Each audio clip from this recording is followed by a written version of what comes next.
Good. All right, everyone. We surpassed the 7 that I thought was coming. So I appreciate everybody showing up. I'm going to try to make this informative and relatively quick so people can get out of here. As people keep coming in, they'll be fine. So my name is Jason Winiger. I'm the junior director here, also kind of high performance director, multiple roles. If I have not met you, hello. You've probably seen me around. I'm running around with my head cut off a lot, but mostly with the kids. So what we're going to try to get through here is it's kind of 2 parts. The first part is going to be more about our program, kind of how it works, how it's structured, what the flow is, kind of more about people getting into tennis. The second part is going to be more geared towards competitive tennis, if that's something you're interested in, USTA, tournaments, rankings, that kind of stuff. If people want to not listen to that and take off after the beginning, no problem. It gets a little bit more detailed as we go. So some of the stuff we're going to kind of go over here, you can see hopefully at the end of this first segment, which is what I really want to get to, I'm going to open it up to everybody. You got some questions. If anybody has any ideas for us that we can do to make it better, that would be awesome. And importantly for us, I think we have recently realized that a lot of people in the community don't even know we exist. Like, we talk to people in Midland, and for all those of us that are at the tennis center all the time, like myself, I grew up here. I've been here since I was a little kid. The fact that you could live in a town the size of Midland and not realize that the best facility in the entire Midwest is in your backyard is ludicrous to me. But that is the case. So what I'm hoping to get out of this for a lot of you is that you guys can learn and kind of understand where we're coming from, what we do. I assume that everyone here likes our program. I hope that's why we're here. And you can go out and kind of help be our ambassadors and help us grow, because we are still in this growth phase, which is awesome for us, but we want to keep getting new people in. And the health of our junior program specifically requires there's just a constant bottom end coming in, because we can't suck them in from anywhere else. So I've worked in other places. I worked in kind of Metro Chicago for a number of years, and I ran an academy there. We didn't even have a little kid program. It was just older, and they just kind of floated in, like the better ones came in. So we didn't have to worry about growing our own, and that's what we have to do here. So we got to start from the bottom up. So we need as much help as we can get as people go out and tell everybody how great the tennis center is and what we can do. Just a little bit, so if you guys didn't know, the whole new program kind of started in 23. So myself and Jared Flick, who's not here today, he's with Ellie Coleman. If you guys know who Ellie Coleman is, she's from Midland Professional. They're in Italy right now playing some pro tournaments. When we started here, 2023, Jeff had just come in. He's not in the room at the minute. He brought us in. The program at that time, there was only 8 different junior programs offered, so 19 different classes. So there was no junior tennis on the weekends at all. 4 coaches total involved in the junior tennis program, and there's only 2 of them that were certified. So if we go to today, we have 14 different programs offered. We have 28 unique classes. We have tennis 7 days a week for juniors. We have 10 coaches involved in the junior program, some full-time, some part-time. Every single one of our coaches have a certification in the sport. And this is just a number from from this session currently going on right now. We have 316 junior registrations. That's not 316 individual kids, because there's kids that come multiple days a week, but 316 individual registrations, and roundabouts a third of those are involved in private lessons. So about 100 kids take private lessons right now, which it's not bad. Wish it was a lot more, but it's not bad. A lot of people don't realize what you guys have as this club, because, which I'll get to more later, but you do have 2 coaches here that are some of the best in the entire country when it comes to junior development. Jared and I both, weirdly enough, started here. And if you guys don't know Jared, he works more with kind of the little bit younger kids, and I work with a little bit older kids. We both started here a long time ago now, 2005. We were part of what was the Midland Community Tennis Academy at that time. But Jared, we've gone on to do different things. Jared has, coached. He has a successful junior program in Boston. He's coached number 1s in the country. He's had players go to like major universities, as you can see there. He's currently working with Ellie. involved in USTA national stuff. Myself, Sam, got a bunch of different certifications. I have a master's in sports performance.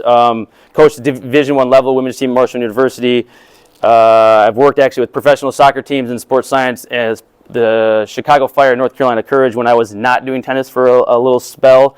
And I'm the new lead coach for the Midwest in their high performance program. So there's almost no place, well, there is no place in the Midwest. I can tell you that right now. There's no place in the Midwest that has 2 coaches of that level when it comes to junior development. And it is very rare to see that anywhere in the country. So there's usually, the way tennis works, there's a top guy and you got a bunch of people working under them.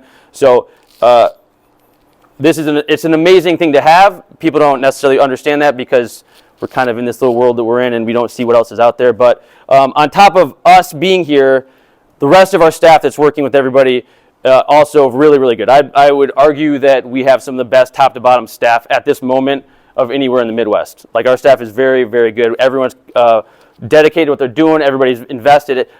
Even the people that are coming in new, even the part-time people. So we're incredibly fortunate to what we have as far as the staff and what we can offer.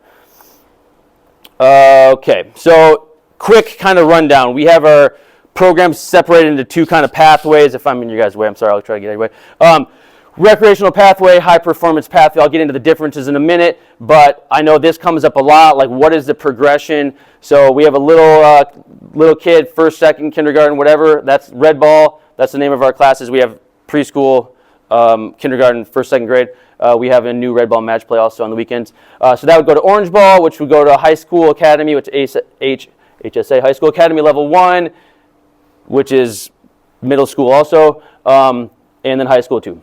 And then if we go more high performance, we kind of start in the same place, and then we start breaking off a little bit. Orange Elite, Satellite Academy, and Tournament Academy, which is kind of the end point for those people.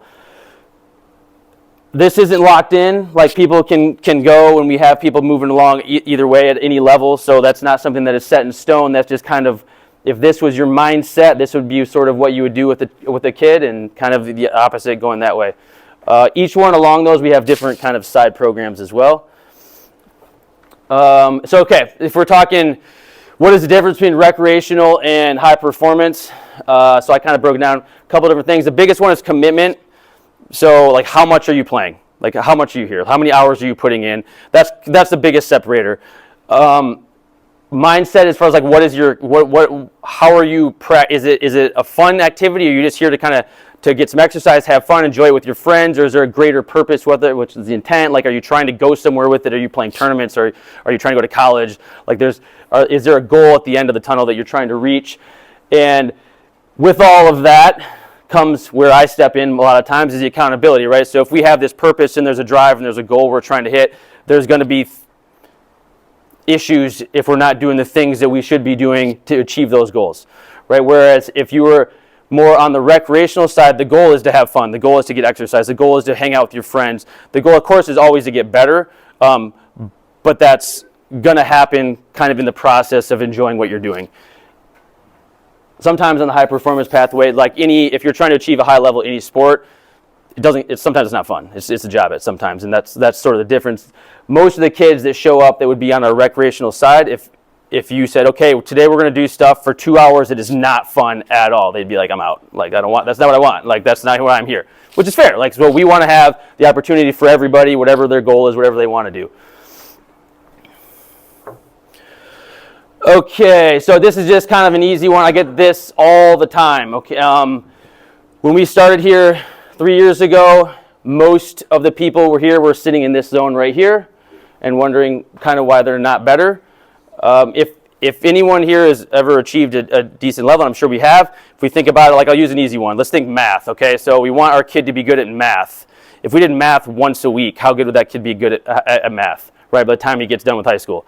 Probably not great. We do math every single day, 5 days a week plus homework. Okay, so you can't be good at a sport like tennis, which is pretty challenging, if you're playing once a week. You're going to show up, you're going to basically do the exact same thing every single week. There's not going to be a lot of improvement.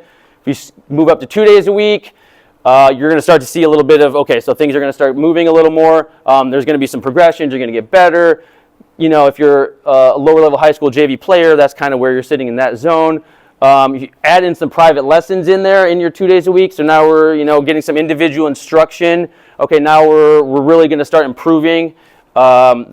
I would say most of the people that are doing like well in kind of the areas high school tennis kind of sit in that zone. We get into 3+. Now we're dealing with kind of entering the high performance world. Good like high level high school players. If you're starting throwing some private lessons in there and blah blah blah. Now we're getting into some USTA events and real high performance player. Which if you stay to the end, you'll hear more about this.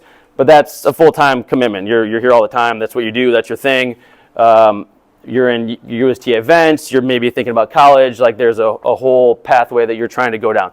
So that's kind of what we can think. And one of the biggest challenges that we face is that we get people in here that are asking why are they not at this level. And we have to have this conversation over and over and over again. And I'll give the same example. I'm like, okay, he's like, what are you good at? Oh, I did this. You play this. Okay, did you do it one day a week? Well, no, I did it a lot. Well, that's why you're better at it. Okay, it's not like that complicated of an equation. If you want to be good, you got to put a lot of time into it. Just so this is, I think, important for all of you all to know as we go out and we talk to people outside of the Midland Tennis Center in the community. Here's kind of our goals. This is more of the recreational side. So red ball, we want over 100 kids. That's the younger group. We want over 100 kids. We're at 72 right now, which I thought it was way lower than that. So that's actually really good. So we want over 100 kids. We want practice and compete opportunities for each level. So that means there's a class, there's an instruction, and there's also like some kind of competitive component for every single level. We're close to that. We might be a little off on a couple of them, but we're close. We just added a red ball match play, so that was really cool. Increased juniors taking private lessons. If kids want to get better, they have to do private lessons. Like that is the fastest avenue to improvement. So if we can get more kids in private lessons, they're going to get better faster. They're going to enjoy it more. We're going to see kind of what your money that you're spending is going into. You'll see it actually improving. We have done a great job of this since I got here, but we really are trying to be a hub for the whole greater community. This is outside of Midland. This is Bay City, Saginaw, Mount Pleasant, anywhere around. We did not have a great representation as of even a few years ago. There used to be kids from everywhere that came and trained here. We are now getting back to it, and just from the TA program, I know that we have girls from 5 different high schools in the area that are all playing the TA program. So that, for me personally, was a big accomplishment. Girls are tough to get here in the first place, so that was really, really good. Guys' side, we have a lot of guys that play, maybe not as committed as I would personally like, but whatever. And then the more they play, the better the high school teams get. That would be great. We had Garber. Did you guys qualify for states last year? First time in forever. So a long time, Garber qualified for the states in high school. Bullet Creek qualified for the states a couple years, 2 years ago, I believe. First time in the history, I believe. So we hear a lot about Dow High, because rightfully so, and I'll explain that in a second. But there's other high schools in the area, and we want them to be successful as well. It's not just a Dow High hub. It's for everyone, and we want everyone to be successful. Going more into the high performance, ultimately what the high performance is that we have kids playing USTA tournaments. This is a challenge for me. This is a challenge. It's not as easy as just saying, hey, go play a tournament. But that's what you should be thinking if you're in a high-performance type of a state. If you're in a competitive part of the game, that's what you should be trying to do, is playing USTA events. And like I said, there's more on that later if you want to know. Same thing, families committed to the full training schedules, committed to this being their sport, nationally ranked kids, and people playing in college. So as of this year, since I've been here, we have 2 girls, Nora Latcher and Ruby Machezo, that have committed to playing in college next year. So that's awesome. So that's the first couple since I've been here that we've had that. Hopefully that is starting to track, and we're going to get more of those coming up. I played college tennis. Deanna played college tennis. Mike played college tennis. Logan played college tennis. I mean, I think every single person on our staff, right? Deanna, I said you, right? College tennis is the greatest thing ever. So in the United States, like, that is always the end point for competitive tennis players. We're not necessarily trying to be Ellies where we're professional. That's a grind. That's only for certain types of people. But college tennis is amazing. It's really fun. Regardless, there's lots of different levels. It doesn't have to be Michigan, whatever. There's divisions, all sorts of spots. So Again, we'll go into that a little bit later. For our program, we've got some challenges. I'm going to rip through the top really fast here, and then I'll go into some of the reasons. Okay, so in the community, tennis is not necessarily seen as a point where we can stick our young kids in. Okay, like baseball, soccer, you just they get thrown in there. Tennis is not necessarily seen that way. Tennis is not viewed as a premier or a cool sport. If you ask a lot of people, people think there's a big cost barrier to tennis. It's hard, it's too hard, kids don't like it. And the fact that Midland is a little bit isolated, and that creates some issues. But if we think about tennis is not an entry point. So tennis requires some of the most comprehensive skill set as far as athletic abilities of any sport you can pick. Like it requires hands, feet, tracking, eyes, agility, speed, not to mention all the mental and the emotional stuff involved. So it's actually, in my opinion, and there's science behind this, the best possible sport to stick a young athlete in, regardless of what they want to go on and do. Like it will give you the skill sets to be good at everything. Bowling, no, just kidding. All other sports. This one blows my mind, but I'm not 100% sure why this is. So tennis is not necessarily considered kind of a high-end sport in this community. So for those of you guys that haven't followed this, Dow High tennis team is very successful, boys especially, but girls also. They have won, Dow High tennis has won more state championships than every single sport combined for both Midland and Dow High combined. So the tennis team, it blows every other sport out of the water as far as at the high school level. You would think that people would go, oh, wow, that's pretty sweet. I want to be part of that. I don't know. We need to do a better job. On top of that, we've had tons of college athletes come out of the tennis center. If you haven't seen it, there's a kind of a board up there with every person that's ever played college tennis that came out of the junior program here. Pretty cool. Check that out. It's 70 people or whatever. It's a lot. We've had 5 professionals come from Midland, which is pretty wild as well. Still have one, Ellie's still out there. Okay, for those of you that have not been to other tennis facilities out in the world, this place is so cheap. Yes, I mean, tennis isn't the cheapest sport in the world, but as far as being a tennis player, this is honestly one of the cheapest places I've ever seen in my entire life. So we are very, very fortunate that it is a cost-effective, as far as tennis is concerned, a cost-effective place to be.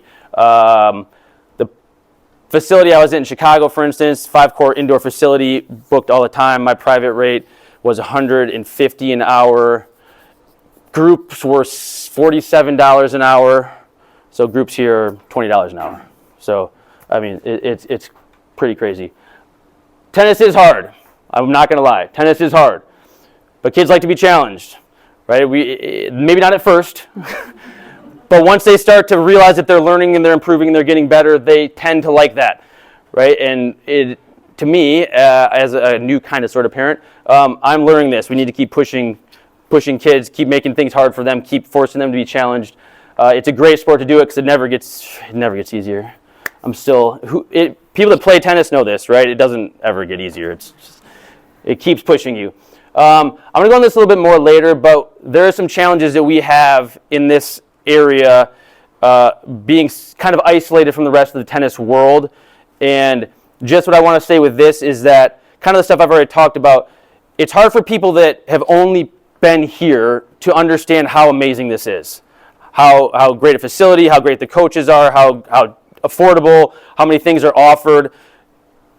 Unless you get out there and you kind of get to some of these other tennis places, you don't know that. But this place is, no joke, one of the best facilities. I mean, I traveled all over the world in tennis. It's one of the best facilities in the entire world. There's a reason I came back after all these years. Like, this place is a very special place, and we are very fortunate to have it, and I wish more people understood that. That would be very helpful. Last thing, okay, just real quick. Let's say you have a 5-year-old, 6-year-old, 7-year-old, whatever. How do I make them a decent tennis player? It's not really that complicated. They need to play more than once a week. They need to try to play for the most part year-round. Private lessons are amazing. Try to get in as much as they can. Make sure they're playing for fun, and make sure there's a competitive element to it. Pet peeve of mine, there's a lot of people that play tennis but don't play tournaments or matches or high school tennis, whatever. So to put this into context, that's all practice, right? So the matches are the actual sport. So think about a soccer player that only does practice and never goes to the games. Like, we have tons of those. That's crazy. That's crazy to me. Like, the sport is playing matches. So we need to keep pushing people into doing that. Otherwise, we're kind of just doing fitness classes with our kids. I think this is very much if I wanted to be good at violin, if I wanted to be good at robotics, if I wanted to be good, whatever. I mean, it's a very similar thing. Like, commit to doing it, do it a lot, do it as good as you can, have fun with it. All right. So that was my super fast rundown of our program. First, does anybody have any questions about anything I went over, anything that has come up in your time being here, anything that we've got a bunch of us in here, so even if I can't answer it, somebody can answer it. Yeah? I noticed you had on the red ball match play. Yes. The orange ball match play, we were told it was taken away. Coming back. Hopefully. So that was the one when I said we got a little yes, it was taken away just because we had court space issues at that time slot, and then we were having a little bit low numbers. So hopefully, yes, soon. Yes. Is there a timeline? No, not at this exact time, but we are doing our best to hit that target of having a competitive component to everything. So I hope it comes back soon. There's some other, I mean, I can talk to you more about it. There's some other logistical issues that we had, but yes, we hope to get it back soon. Anybody else? Yes, hit me. Is there somewhere, either on the website or in literature, or even if you can touch on, what are you looking for to progress a player from red ball to orange elite to satellite, etc.? Great question. So we are implementing a kind of a grading system that we are piloting right now with a few younger kids that has kind of a checklist progression to it that keeps everything very structured so that people have a much better idea of, okay, where's my kid sit, like what do they need to do, or what are they going to do to go on. Up until now, and which is more the norm in the tennis world, is that the coaches just subjectively do it because we're the ones around with all the kids.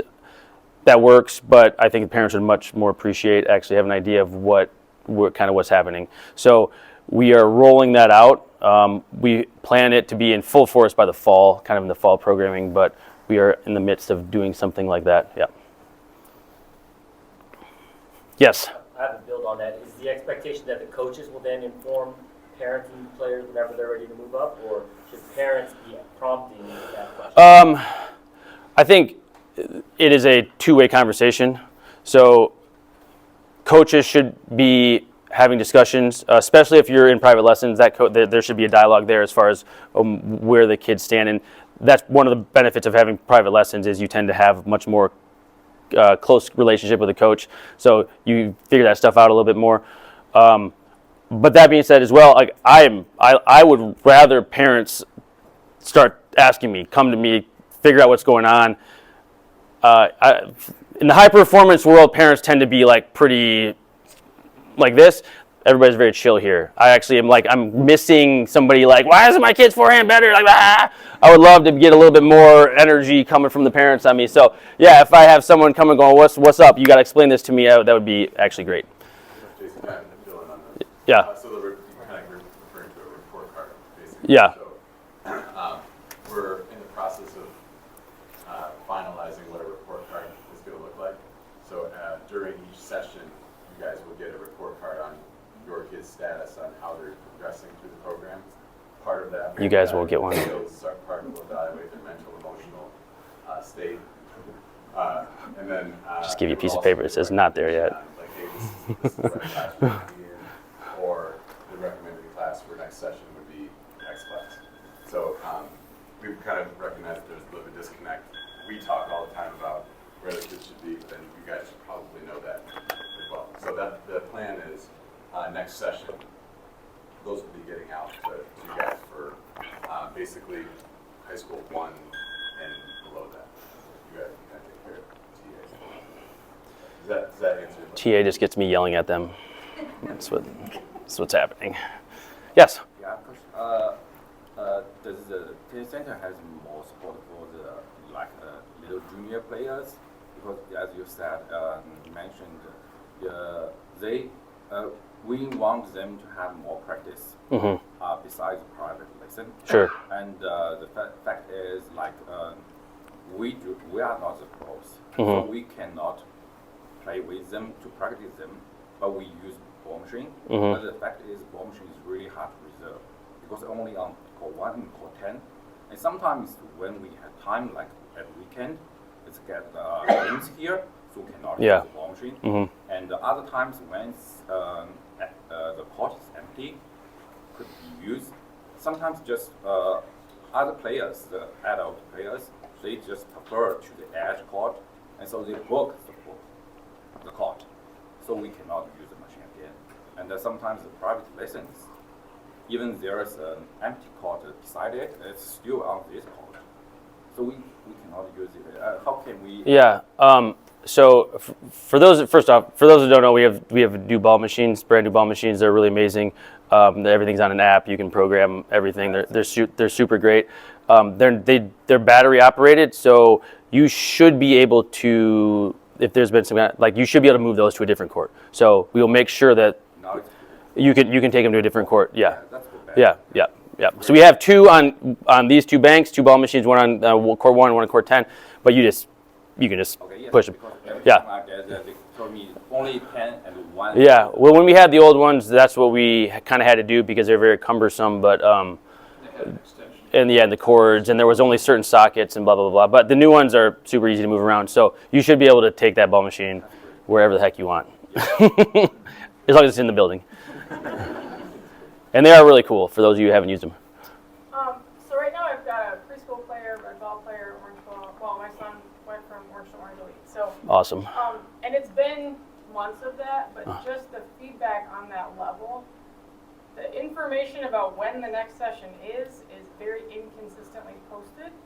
Like right now, it's like, we're off for spring break, when are we back? And the session's sometimes 6 weeks, sometimes it's longer than 6 weeks, and so it gets a little hard to keep them in that loop when, like, I think even today, I'm like, I don't know, the flyer's not even there. Sometimes it's not even on the website ever.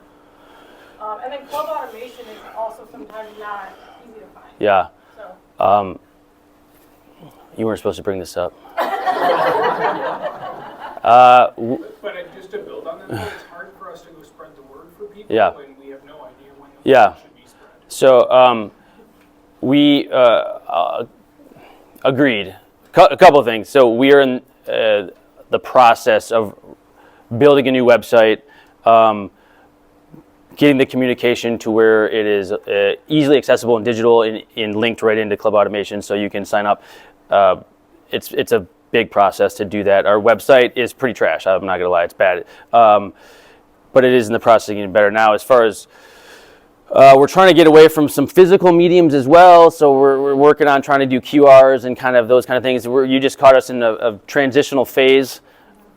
I would love it to be better. I think we are all agreeing with you. It needs to be better. As far as the session links and those kind of things, we have to kind of fit them in with some of the other stuff that we have going on, the DTC and the spring breaks and some of these different things. So the links do change. We try to kind of keep them in that 6-ish week, but it doesn't always work that way. I think this next one, we have a ton of things that are conflicting in the late spring that we had to just combine it to make it a longer session. For those of you who don't know, the end of the session is this week, and the new one starts after spring break, the 6th. The best consistent place to go for that information. So that's what I was going to jump in. We realize this. We have a brochure that's coming out that lists everything that we offer here. So it's a one-stop shop, whether you're looking for adult programming lessons, leagues, tournaments, but then all of the junior stuff as well, the session dates, the pricing, all those things. So it'll be a one-stop shop that's available. I believe the brochure is actually out today. I don't know if we have physical prints with us right now, but then it'll also be available digitally as well. But yeah, we did that. And also the report card system that we will hand out a couple weeks before the session is over will hopefully help. Hey, this is what you need to do. Same class, different class. Session's ending. You got to sign up for a new one. So hopefully that will help that as well. You're going to do summer programs, SA? Me personally? No. No. Yes, it's similar last year. So it's like 9 to 11. Jason, I'm sorry, Yeah. what was the question? Question was essay in the summer, essay program in the summer, Monday through Friday, 9 to 11. Yeah. We hope Jared's back. The essay is only for the 9 to 11 years old. That's the times that they. Okay. Yeah. So if we go back a couple. So they're asking about this one right here. So this is kind of our pre-tournament-ish level. So it is actually about 9 to 12 years old. Is kind of in that depending. Most of these kids are starting to play tournaments, and they're kind of they're going to move into that space. Is kind of where it is. Yeah. If I want my child to go to the summer essay program, should I ask his coach Jared if he okay for that? Yeah. Yes. Yeah. Because he's kind of stuck in the Orange League Yeah. doing this. So Yeah. Yeah. Ask Jared. Yeah. A lot of this kind of will start to. Hopefully, it will make sense once we get into here. That's all coach approved stuff. So that's. You're going to have to, hopefully at this phase, you should be taking private lessons and you should be involved with the coach. So, you should kind of be able to have that conversation and know what's going on. Yes. As you mentioned, Donghai had one of the most successful tennis program. Will this junior program collaborate any of the middle school in the area? Yeah, actually, Yes. this last year was the first year that we've collaborated with, well, we used to years back, and now we've since collaborated with the public schools again. So they have a team to play tournament or just a training? We have a working agreement that we supply their tennis. How do I say this? There was an overwhelming response from Jefferson, Oh, okay. not as much of a response from Northeast. So That's it why wasn't really fair Donghai to is say like successful. we'll Yes. pair them against Sorry. each other. So But it will continue it will have- yeah, it'll the continue. process. Yeah. Somehow I missed it. Yeah, it will be next We went into the next fall. schools, and during the day that they get their computers and get their schedules and everything, Oh, we got a okay. little table set up. But and again, we're So it will be a continued Yes. program for Yeah. this coming fall. in the fall. Okay. Are we creating any opportunities for toddlers and graduation is to compete is one of the essential Yep. elements in the program? So we have tournaments come in a couple levels, right? So if we go to the real tournament, so that would be like a USTA sanctioned event. We host a lot of those. The level that most of our kids will be playing in is the lower level, which is a level 6, and you can anybody, as long as you have a USTA membership, you can sign up and play those in your respective age groups. There is a age barrier if you're under the age of 11, which I will explain more later if you want. We can also do some in-house kind of match play type situations. We're working on kind of making those a little bit more consistent and kind of deliberate in what they're doing. But we are adding kind of junior team tennis, for instance, is a structured team match play system that we started doing this year. It's a national type organization, but we've been doing it this year. That's Friday nights. What's the age groups on that? 9 to 18. Pretty much everybody can do it. Yeah. So that would be more of like a recreational kind of level of player, but to give them a structured kind of competitive experience. For the USTA sanctioned ones, do we go to USTA website and check those out? Or If you hang out, I'll get into that a little bit more. It's just if we're kind of on to that phase. If anybody has more questions before I kind of move on. I know there's been talk Yeah. about like a parent group. Mm-hmm. Because I come from a team sport world. Yes. So I think for a lot of kids, even the competitive ones, it can feel so individualized. And I think it's probably on us as parents too to help foster a little bit of that. Is there more talk about doing some kind of like parent counselor? There is one in the works. Believe your wife's on it. We haven't put it together. It's just one of those things. You have 9 people. Their schedules never match up. We're trying to do that. This 7 a.m. is a good He loves that. I work till 9. I don't know about that. We've had a lot of feedback in this area, and I think it's really good feedback, and not something that myself, kind of coming from where competitive tennis, very kind of individually focused sport have been kind of thought about before, but I think it's a great idea. And I do think, for instance, Arnell, who is now kind of spearheading our red ball stuff, he is on that. He's creating all sorts of kind of parent opportunities, play with the kid, groups, teams. So I think it might kind of build up a little bit. The nature of the sport, it is, I don't know. I don't have an answer for that. But I think it's like team picture, like yeah.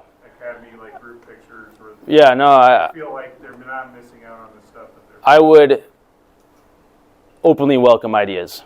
I think it's a great concept. It will help too. Yeah, I mean, I would love to be able to do some of that stuff. I think it's a really good idea, and I think it would help. I think kids would like it. I think we would. I mean, the sweatshirts were a great start. Well, we need to get more. Yeah, we got to get some. If you haven't seen these are our Academy sweatshirt, Academy logo. Russell, there you go. Nice. You mentioned taking private lessons as being a super important pathway to improvement. Is there an age that you recommend getting started? Can they walk? No. Jokes aside, we've had like 4-year-olds take private lessons, but I would say.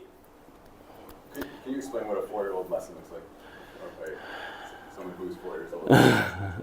I mean, kids got a racket. You toss the ball at their head. They swing it. No, it would be more that age. You're doing athletic development. You're not doing tennis specifics. It is tennis kind of related, but you're building athletic agility, balance, coordination, hand-eye. You're doing those kind of things that I think probably most of us got in our lifetime doing recess and gym class and whatever that a lot of kids don't have anymore. So we got to teach them.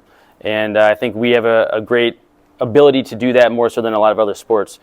That being said, like is that 30 minutes, paying for 30 minutes for someone to toss a ball to your kid worth it to you? That's up to you. Depends how annoying they are, I guess. But I would say for a real tennis benefit, you're probably talking 6 at youngest, more like 7, 8, 9, probably in that zone where it starts to make some sense. You're really building like your foundational kind of technique and those kind of things at that age. So, yeah.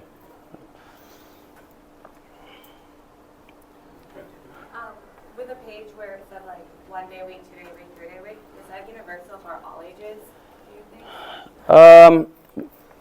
I would, very general. I mean, very, very generalized. There's in athletic development, there's kind of a general rule that kids should never do organized play for more hours in a week than their age. Okay, so if we just use tennis and we say a 4-year-old should not be playing more than 4 hours of structured tennis in a week. That's from mental capacities, that's from burnout, injuries, blah, blah, blah, overuse injuries. Now, that does not include just playing for, like, messing around, with your dad, your friends, whatever. But there's kind of a limit on the younger ages where, like, you're not going to necessarily. You're the threshold for what you're going to gain for what you could possibly lose is not great. So as you get into that, so if you think about, well, a high performance kid should be doing 10 to 12 hours a week. So you're at 12, you can do full schedule.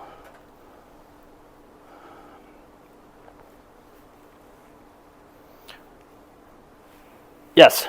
So we signed up for Orange Ball, which my understanding is just the session is 1 day a week. So how would we be doing more than Well, there is 2 days of Orange Ball a week. So you can do you just sign up for both days. Yeah. So like our highest example TA is Tournament Academy is Monday through Thursday, 4 days a week. Each day is in its individual session. A lot of those kids are doing all 4 days. The minimum for that's 3 days, so you got to do at least 3. But yeah, you just sign up for more. There's and the more kids that we have involved, the more days we add, and that'd be great. We'll just keep doing it, and they can keep playing more. Should probably be your contest person to You want to do more days? because they'll just, what do you want to sign up for? Good feedback. Yes, let's take note on that. Thank you. Yeah, good feedback.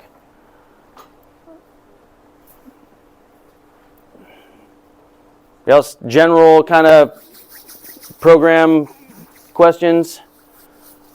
All right, so we'll get into we'll get into some more related to tournaments and kind of competitive tennis.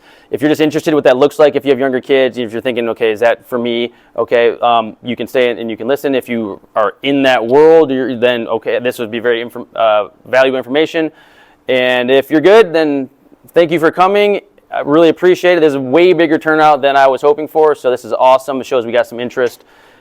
Really good questions, good feedback. We are going to definitely look into a couple of these things. And yeah. Okay, we're staying. All right, let's keep it rolling.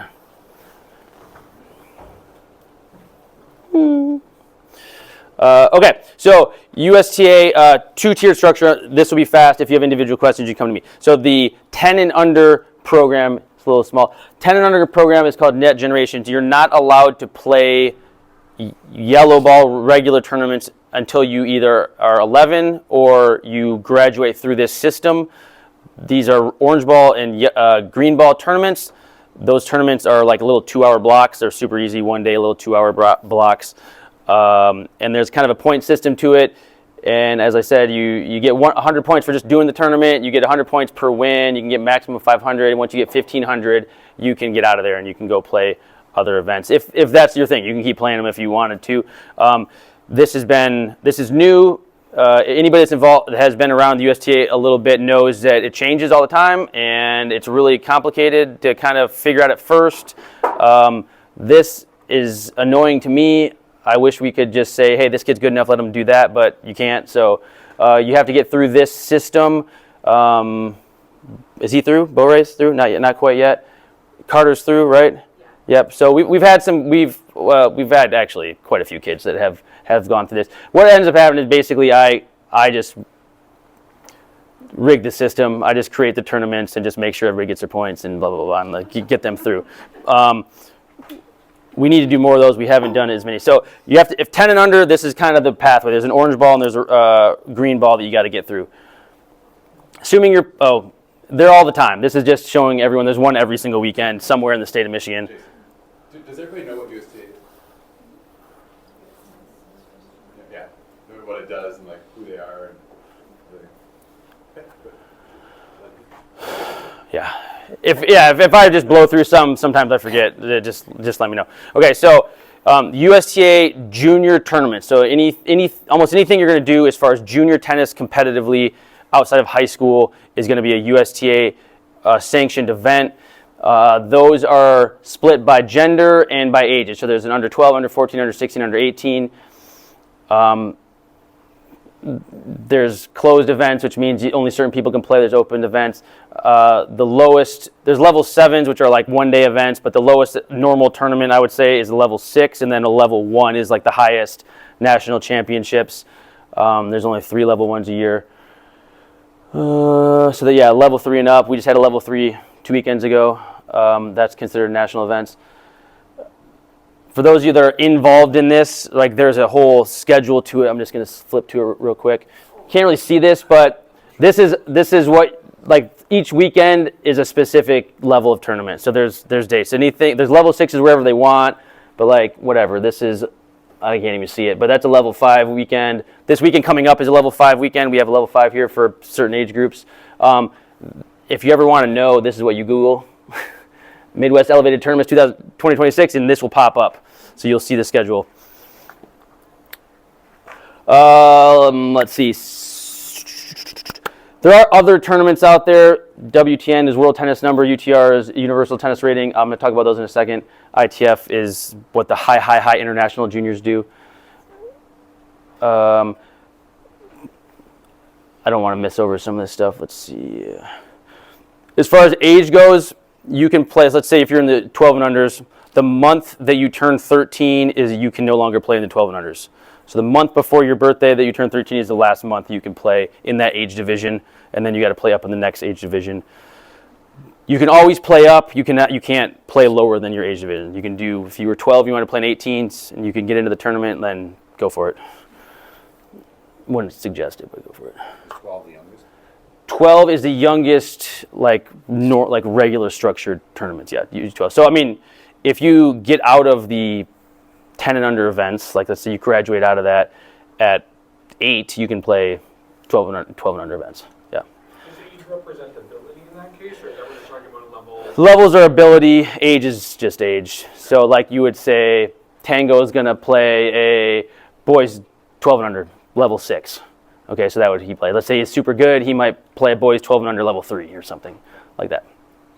Jason? Yeah. I never understood this. So is there, I know you may need certain points to qualify for like a level 4 tournament. Mm-hmm. Is there anything that would keep a kid that, let's say, should be playing 4s to play in a 6? Meaning like they kind of drop down 6 to just go dominate that tournament? I mean, they could put, I mean, yeah, you could. There's nothing against that. There's no like you're too high, you can't play that tournament in almost every situation. So what he was kind of referring to is, so the way the USTA rankings work is based on a point system. So you get points per win, per round, depending on the level of the event. So a first round win in a level 6 is worth whatever, 15 points or something. Where the finals, if you win a level 6, you might get like 30 or 40 or, I don't know, you know what it is?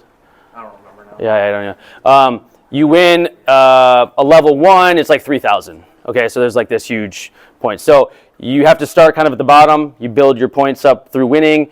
You get enough points, you can maybe get into. Can I interject? Yeah. So the 7s are the ones that bottom up gets in first. So the lower players get in always in a 7. So that's the only one that would eliminate. Okay, the 7s. top-ranked player Yeah. to play. Yeah. Is anybody can play a 7. Beyond that, it's Ranking. 6, nothing Yeah. will stop anybody from it. Yeah. Okay. Well, yeah, I don't really do with 7s too often. Yeah, but, no. So yeah, you try to your ranking is based on points. You need points to get into higher events. So you do well in some level 6s, you get enough points, you might get into level 5. Then you get more points, and you do well in that, and you get and so on and so on. And you kind of work your way up, and that's the goal of junior tennis, is to keep trying to build the ranking up as high as you can. It makes it a little more complicated because every time you age out, your points go away. So you got to build them up in the new age group, and there's a whole strategy to kind of changing and whatever. But basic idea is you got to accumulate points through winning. You might see, so that's USTA ranking. There's 2 other things that get floated around a lot. One is World Tennis Number, WTN. That's it is a singular number, and it is meant to be a comparison of where you sit versus other people. So it is on a scale of 40 to 1. 40 is bad, 1 is amazing. So if we were both 20s, in theory, we would be the same level. That's what it's saying. UTR is another universal tennis rating. Is another exact same thing. It's a rating system, but it's different. It's on a scale of 0 to 21. 21 being the best. Colleges use this system. They don't really use this system so much. This is politics. USTA is behind this one. They got in a feud. They stopped using this. It's a whole thing. So you don't use that for USTA events, but a lot of times they'll use that. This is college coaches. If you ask any college coach, they'll go off UTR. Yeah. Questions on, yes? You said the UTR resets separated. So these do not. These ones just keep going. So all of us could be on here. Like this is every age, gender, ability. Everybody's on the same line, right? So like I said again, it's supposed to, in theory, tell you who is similar in to your ability, right? Like a 10 is a 10 is a 10. Whether that's a male, female, 80-year-old, 95-year-old, they should all be the same level, roundabouts. What happens is that kids aren't developing it. Obviously the ranking will go up, they're playing, but is a really bad ranking really bad in the beginning? Are you talking about like one of these? Like, yeah, if they're losing everything. If they're losing all their games in their... Yeah, well, I mean, yeah, so like if you were just starting on either, like this one, let's say, you're just starting, you would be like a 1.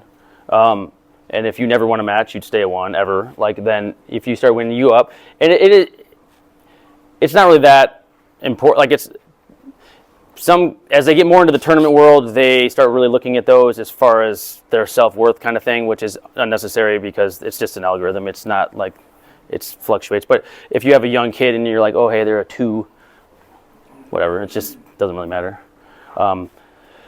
It will go up as they get older. Like it always goes up. Like it's not going to go down. It always goes up as they get older. Yes. So USTA ranking and WTN,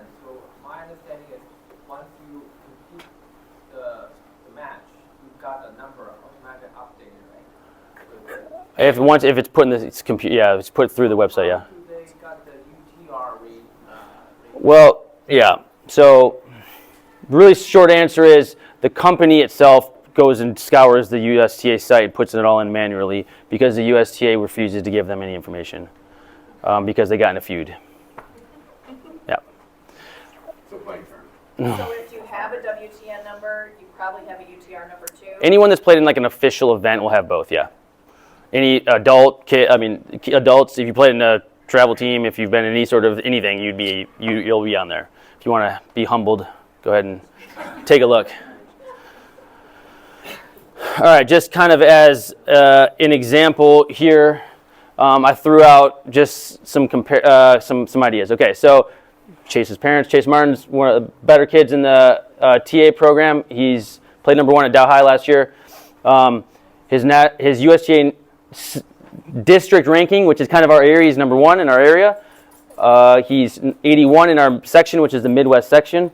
For those, that's kind of important for people that play is which section are you in, Midwest section. National 957, so he has 717 USTA points. If we kind of go down here, here's his numbers. He's a 28.5 WTN and a 7.88 UTR. Just as a comparison, I picked another Michigan kid in the same age group who is good. So Ali Caldwell, Grand Rapids, so 97 in the country. So if you look at the points difference, 3,955, a lot of USTA points.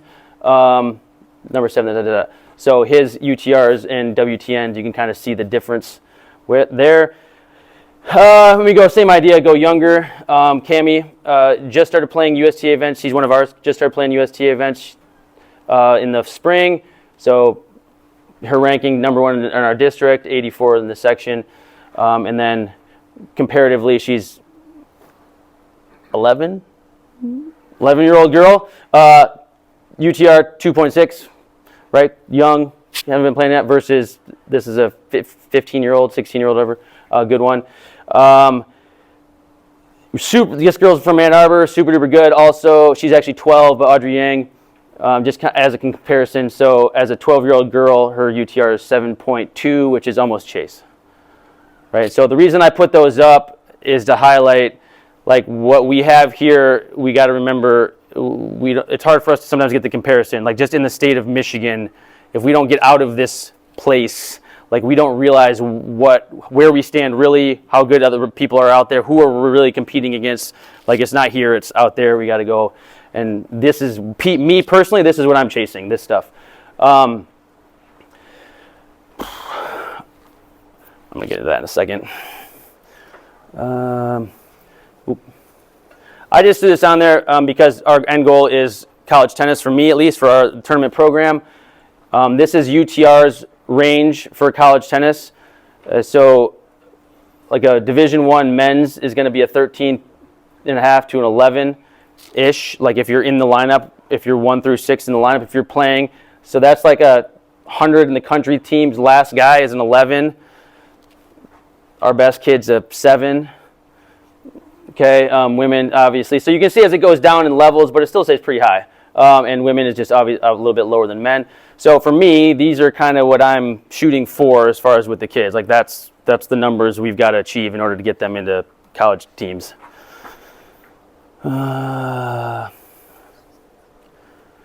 Okay, so this is my world now. What a high performance player. I got a couple of slides here.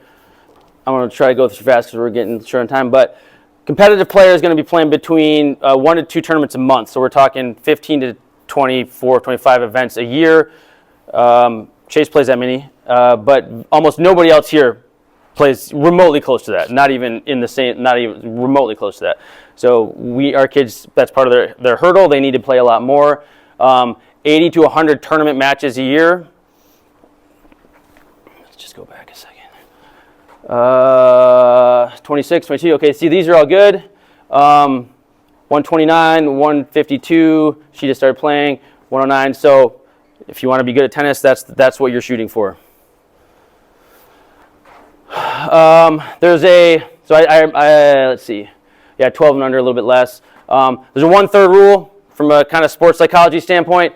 A third of your tournaments should be ones that you feel like you can win. A third should be ones where you're competitive, and a third should be ones where like you're maybe winning around. Right? Most people in this sport don't follow that rule at all. They push to either the highest they can possibly go, and they just get thumped over and over again, or they're not playing up enough. So that's a good rule to follow. From a developmental standpoint, as far as confidence, research has shown third to like a 3-to-2, 3-to-1 win to loss ratio for kids. Again, most people don't necessarily follow that, but that's kind of what you're going for. Okay. Kind of get into training volume. This is in my opinion, one of the biggest hurdles we have here. I say more, but reality is there isn't a magic number. We have a lot of research done on what people that are very successful in this sport as juniors do. So we have ideas, but it's always going to be different based on your schooling, your life, your family situation, your financial situation. I mean, there's a lot of different things. I already talked about the age rule. Okay.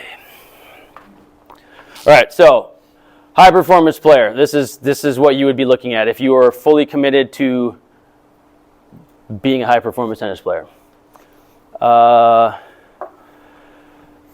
Organized hours, privates, just play on your own, off court training, rest, total hours.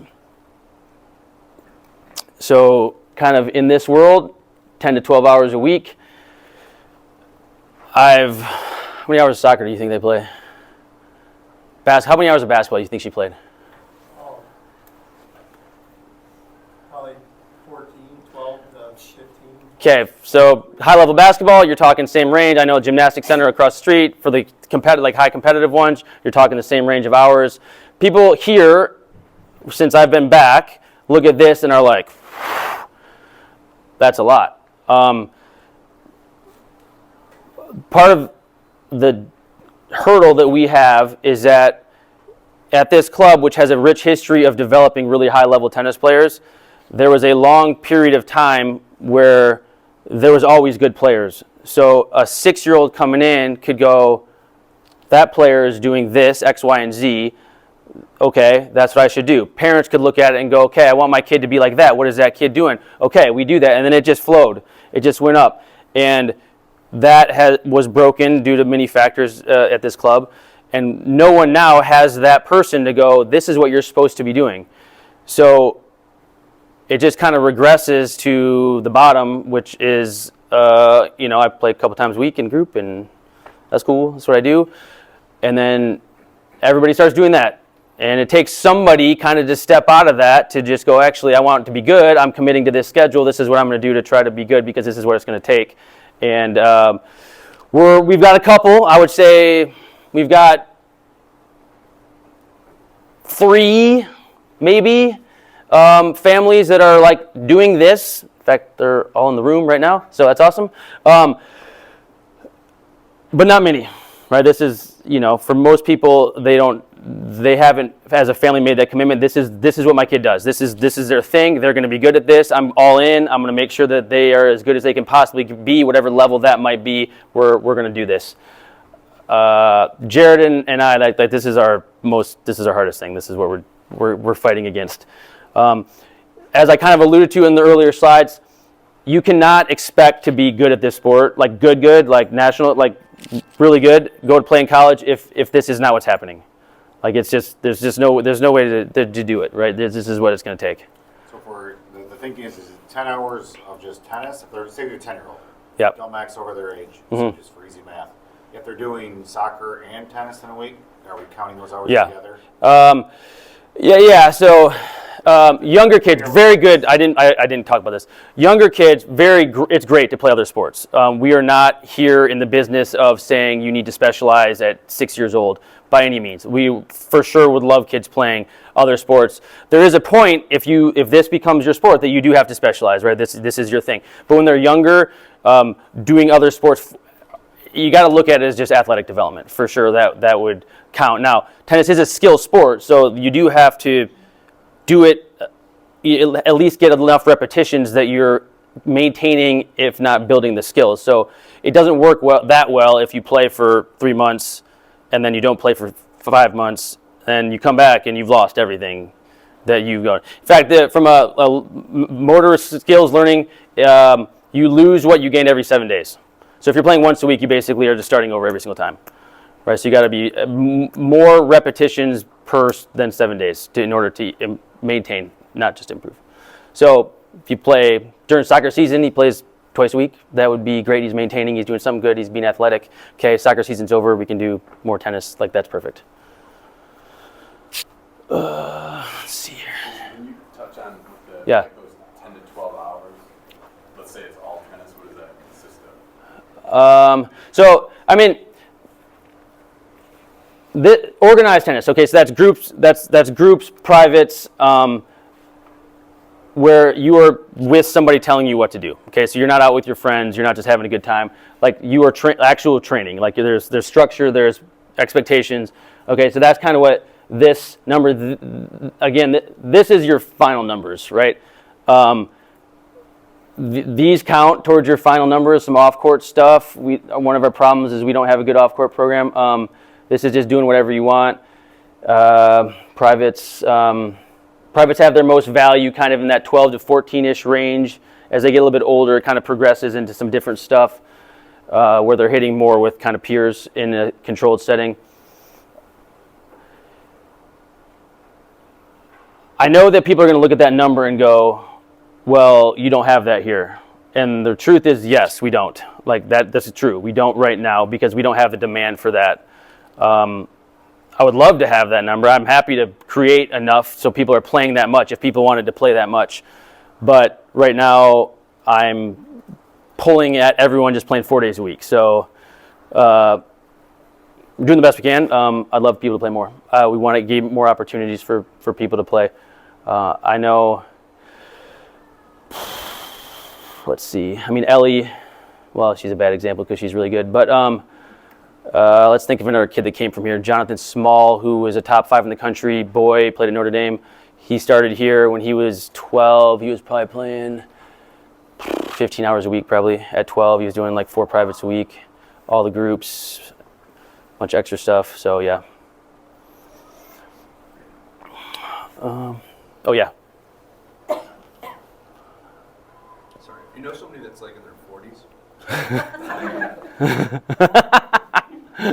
That's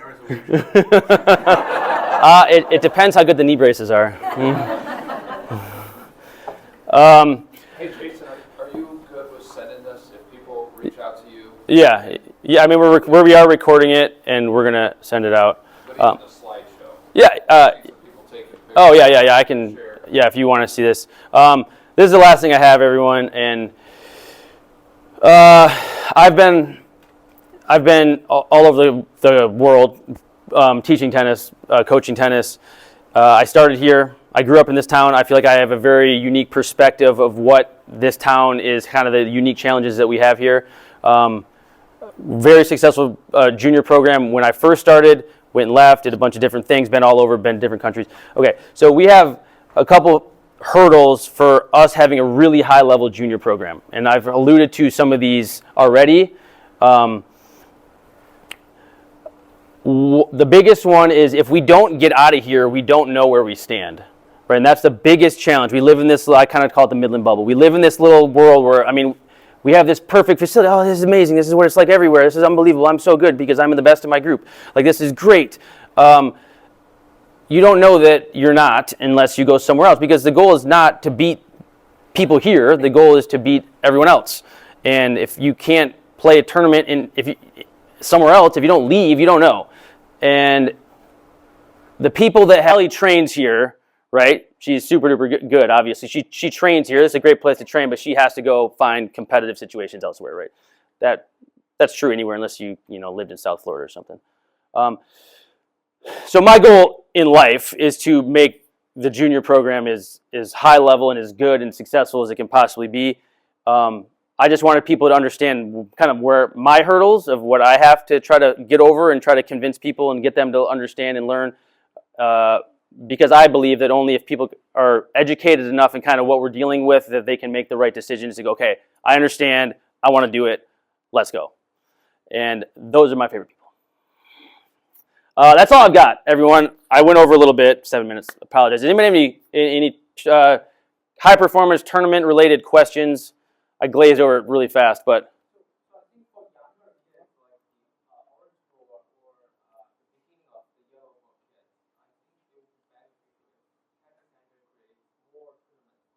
Yes.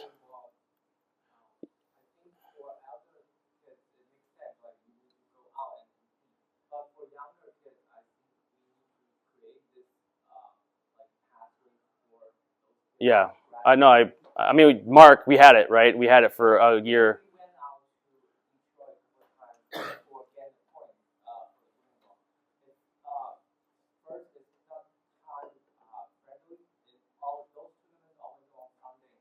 Right.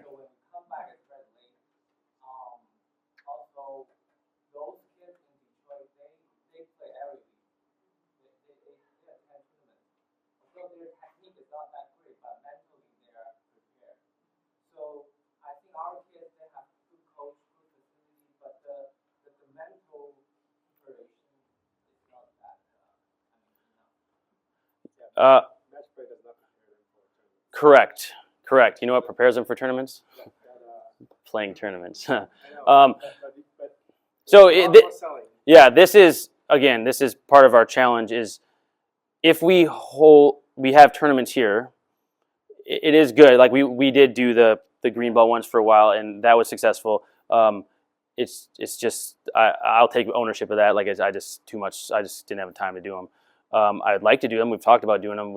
We'll get them back soon, very soon, hopefully before the spring is over.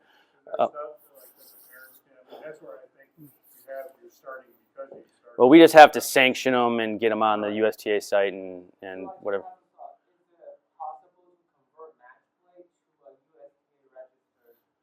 That was the plan, yes. That's when we took match play off. That was what we were going to do, because you can do those green ball tournaments in 2 hours.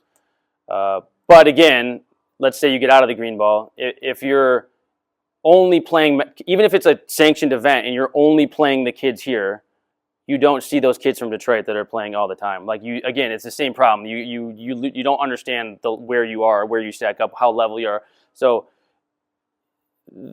there's no way around it. You have to, at some point, go play tournaments elsewhere. Like let's think of so if I equate high performance tennis, tournament tennis to travel soccer, right? We're talking to high level. We're not talking recreational level. We're talking at a higher level. Travel soccer. Every weekend you're in Detroit, right? Travel high ECNL soccer. You're in Las Vegas. You're in Florida. You're in wherever. Like you're all over the place. Any sport now where you are competing at a decent level, there's a travel component to that. I'm not going to lie about that. Like that is what it is. That's where the majority of the financial burden comes from, is traveling to tournaments. We have since added a whole lot of level 6 events here, which is great for the people playing yellow ball stuff. There's a lot of them, and we've been successful doing that stuff, and so that's kind of insane. But so that's a good entry point, I guess is what I'm saying. But then there's a point where you gotta go. And to be like super blunt, where I see the stall in this community is we have kind of people that are playing the green ball, doing the match plays, doing the thing, taking the privates. Okay, we start playing level 6s. They get to that point where you have to go out and play, and they don't. And now that player goes like this, and that's fine. That's fine. But you're basically you're just going to be kind of a high school player. You're not going to be like an actual tournament player. And that's what happens a lot here because we either can't or don't want to or whatever go else places. Yes. Can you speak to the value of participating in USTA events as compared to competing in high school? That's a really good question. I think they're two different things. So did everybody hear the difference between high school and USTA events? High school tennis in this community is extremely important. I think it drives the junior program here. That's awesome. In high level tennis speech, high school tennis is very low. It's not a very high level. most people that are competing at a very high point of high school tennis barely win matches in like level 6s. Okay, so it's a very different world. To me, as a high performance coach, high school tennis is a recreational avenue. And I don't say that in a meaner way, or I'm not talking down on that at all. I think high school tennis is great. I help all the high schools, so I think it's an awesome thing. But if you are, it's a much different experience with people that are on different paths. And if you have a goal of achieving something higher than college or whatever, like you have to go through the USTA system. You can't. No college recruits off of high school tennis. So it's fair to say that if playing college is the goal, Yeah. high school competition really doesn't matter. Correct. Yes. Yeah. Yes. People don't like to hear that, but that's kind of the truth. And if you have very good high-level players, will not play high school tennis. So yeah, I mean, like speaking more to that, like I was coaching over in Northwood, and none of the results from high school came up at all. So when you're recruiting, it's all based off USTA tournaments, WTN or UTR. The UTR is primarily where you get your information from. But any desires to go play in college, you have to have ranking. A great example is Dalton DeVore. She just graduated from Dow High, played one single very successful high school career, rarely ever played in USTA tournaments, had a really, really hard time playing college. She ended up going to Saginaw Valley, but it really held her back. The lack of USTA tournaments and her rating and her ranking, and all that stuff just held her back from what she could possibly do. So playing those tournaments gives you the exposure, gives you your ranking, and kind of is an indication to coaches that you're interested in playing. I think that a lot of the perceived benefits of competitive tennis, this idea of it's kind of one-on-one and you're out there alone and you have to problem solve and you have to deal with stress and you have to think on your feet and you got to do things when you don't feel good and you're tired. All these really kind of larger benefits that come from the sport, like that's from being out there by yourself and playing these USTA events. And that's kind of, to me, like again, it's like that's what tennis is, and that's how it works. But it's not quite the same when you're with the team and there's a coach there telling you what to do and those kind of things like that. So, yeah. The off-court training options, is that athlete initiated or is that coach?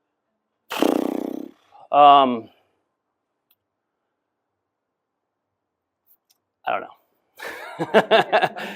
know.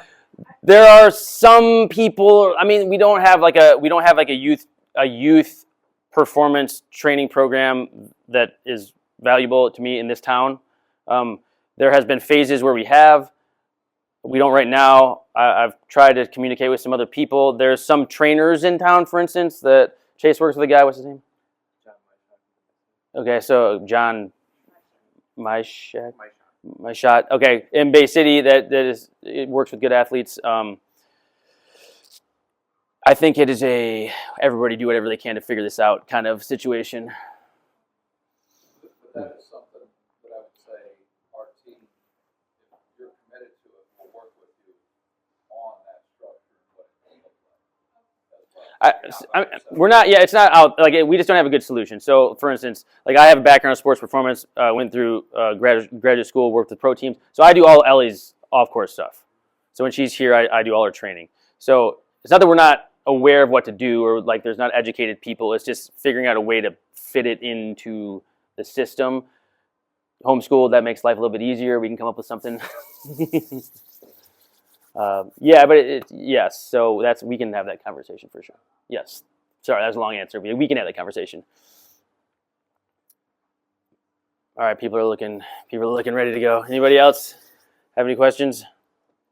It is recorded. If you want more information, I can give you the PowerPoint. Also, anytime you need anything, I would love to talk tennis. So, especially if it's related to getting better, let me know. Everyone, thank you so much for coming. Like I said, way better turnout than I thought. Really appreciate it. Go out and tell the world we're awesome.